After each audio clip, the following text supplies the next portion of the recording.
Hey everyone, this is Kevin from thechesswebsite.com, and today we are in round 2 of the 2016 Sinquefield Cup. Our competitors today both drew in round 1, so they are going to be looking for a victory today. White's going to be played by the Frenchman MVL. He is the second-ranked player in the world, only behind Magnus Carlsen. He's been on a tear the past few years, an exciting player to watch. His opponent, playing the black pieces, Vishy Anand, fan favorite, currently the 8th ranked player in the world, but he always comes really prepared for these tournaments. So I'm anxious to see how he plays in this particular game. We do have an exciting one today. Starts out with pawn to e4.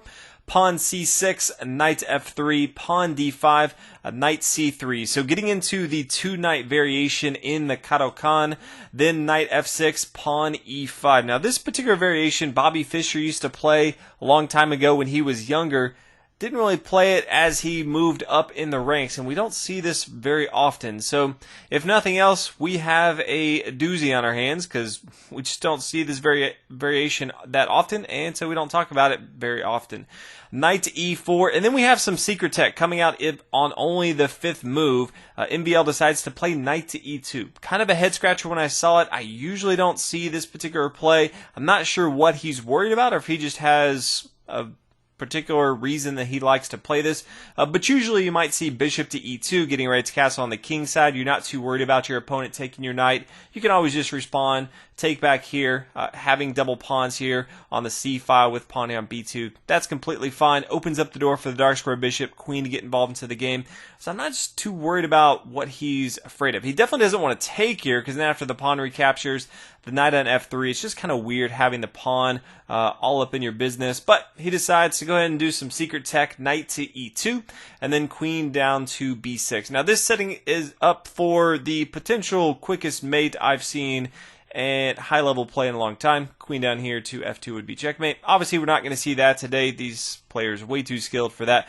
Pawn to d4, really the only way to stop this that makes any sort of sense, but this also solidifies his pawn on e5. Pawn to e6, just Vishy Anand solidifying his own pawn chain, and then knight back here to g1. Another one of those head scratchers where I didn't expect him to play knight to f3 and then right back here to g1 a little bit later. Knight to g3, maybe forcing, I know he doesn't like this knight here on e4, but knight to g3 kind of forcing this move. If he takes, okay, that's going to be completely fine. Recapture with his own pawn. He's not in too bad a shape, but decides to play knight to g1 and then pawn to f6. We do see pawn f3 forcing the knight back to g5. Capture here on f6 after the recapture. Pawn f2, f4 forcing the knight to move, but we all kind of just know where it's going to go. It's going to go right back where it was before. Nice little outpost for the knight here on e4.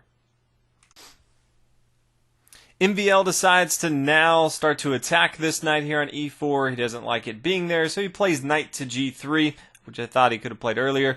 Bishop to d7, just continuing development for Vishy Anand after the capture here on e4. Then bishop to c3. Solidifying the pawn chain also solidifies the square here on b4. Doesn't want the bishop to come down here, b4, with tempo, checking the king. So plays pawn here to c3. And the knight here to a6, but all of a sudden black has a lead in development. All the major minor pieces are in the first rank for white.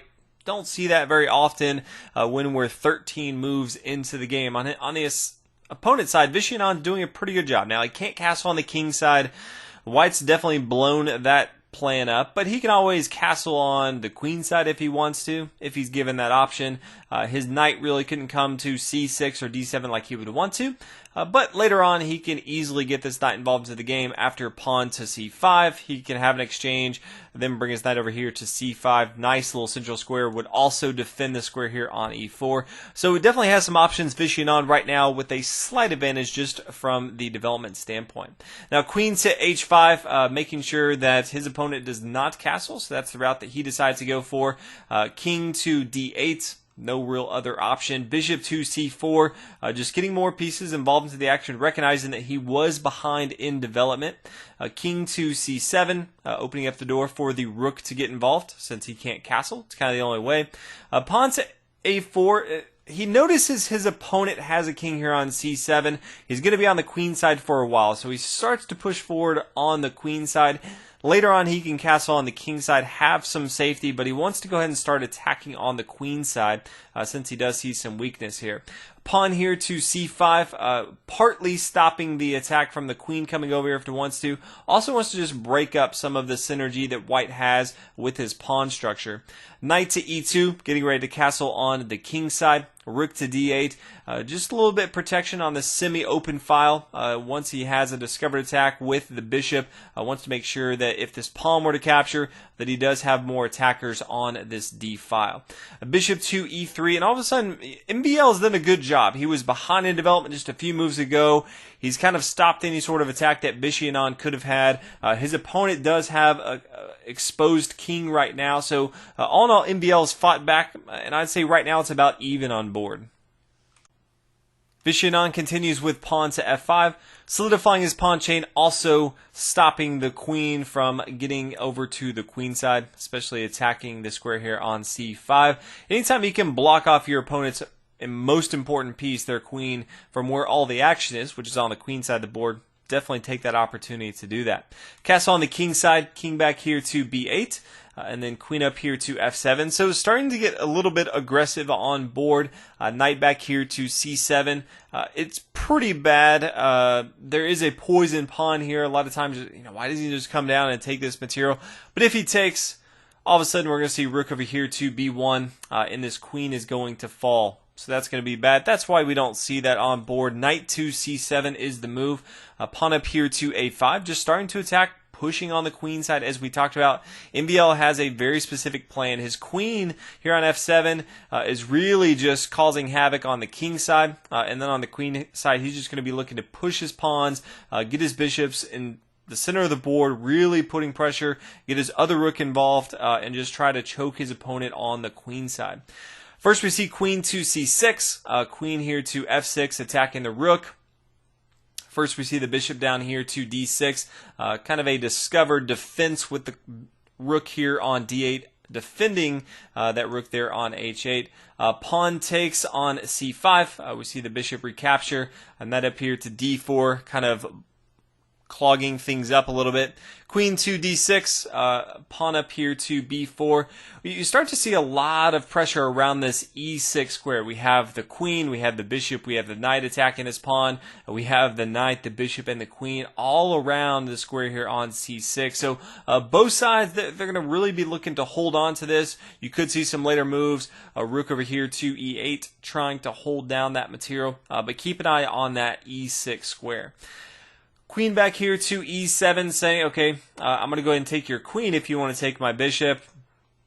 We're obviously not going to see that from MVL. Brings his queen back here to h6, and so the bishop comes back here to d6. So alleviating some of that pressure that white had right away. And then rook over here to d1, open file, both sides really trying to control that open d file. Rook here to f8, controlling this f file for a little while. Bishop back here to f2. If he wants to, he can bring his bishop to h4, pinning down the queen to the rook. One of those pieces is going to fall. So that's kind of where white's thinking right now. But rook here to f7, or f6, excuse me, forces this queen to move. The queen comes back here to h4. I almost think it would be better to play queen to h3. If this rook ever moves, it's going to be a discovered attack on the queen. The bishop pretty much has to be here on f2 to protect that.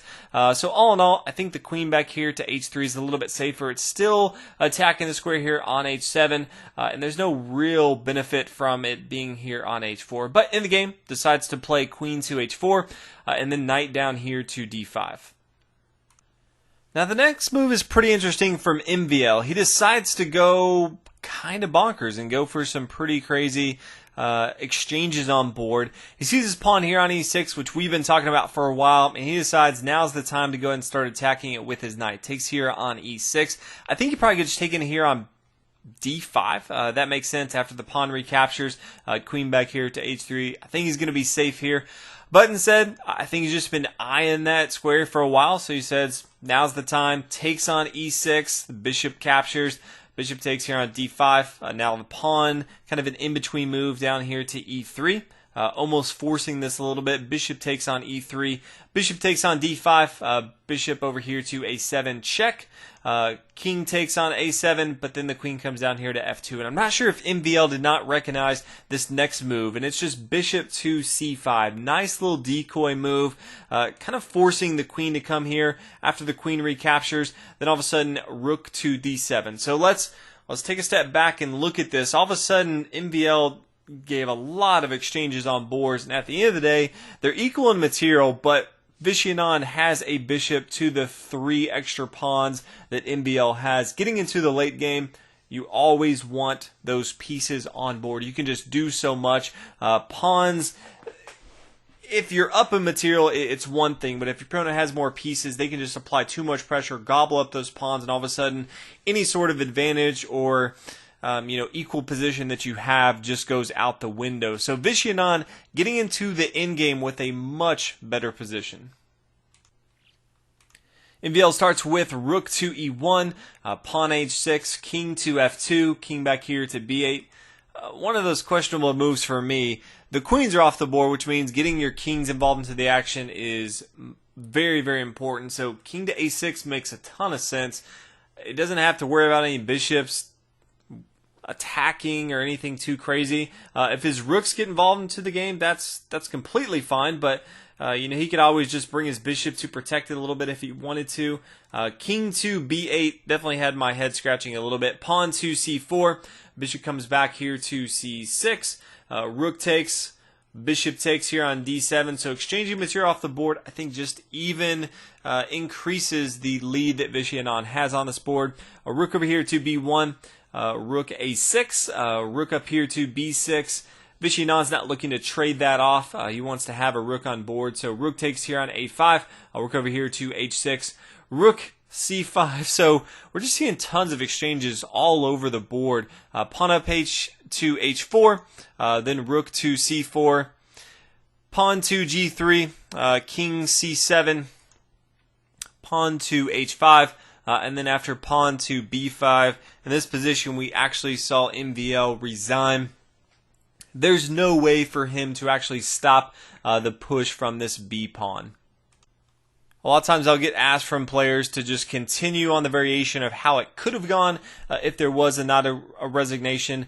So if we look at it, we could see rook to a6. And then start pushing. Both sides start pushing on the board.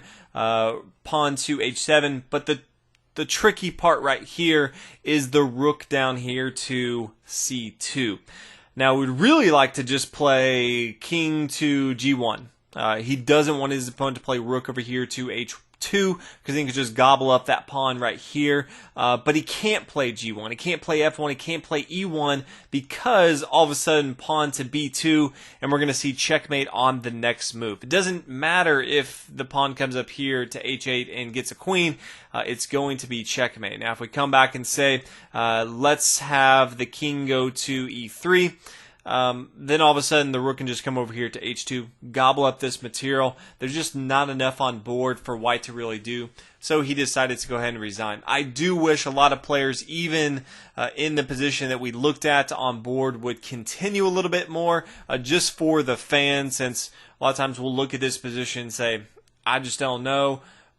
Sure, you're behind a little bit, but why give up? Definitely wish you would have gone a little bit more, but MVL, my guess is he was just stressed out. It was probably the craziest game we've seen in a while, a variation that neither player is playing all too often.